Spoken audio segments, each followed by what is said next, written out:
Mas mabilis na ang biyahe patungo sa lahat ng terminal ng Ninoy Aquino International Airport o NAIA sa tulong ng bagong premium point-to-point bus service sa Imus, Cavite. Ang detalye sa Balitang Pambansa ni Patricia Bermudez mula Philippine Information Agency, Calabarzon.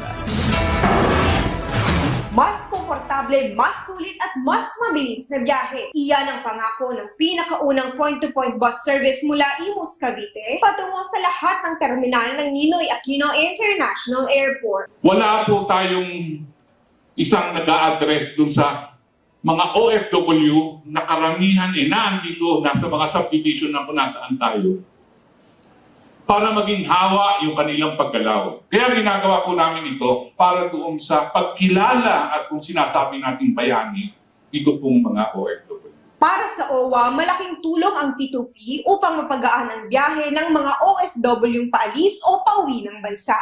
Ang bawat isa pong yan, kada panig niyan dito sa UP Express, kasama ka sa pagtulong sa kanya.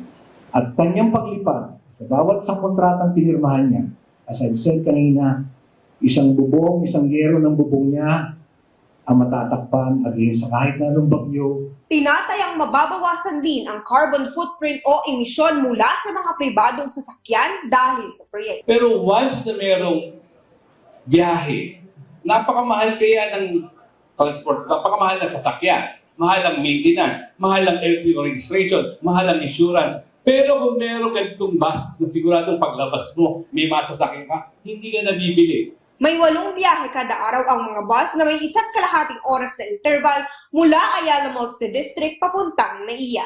Para sa mga kababayan nating nakikipagsapalaran sa ibayong dagat, mahalagang sa kanilang pag-alis o pag-uwi sa bansa ay mabawasan ang kanilang gastusin sa biyahe at madagdagan ng oras kasama ang kanilang mga mahal sa buhay.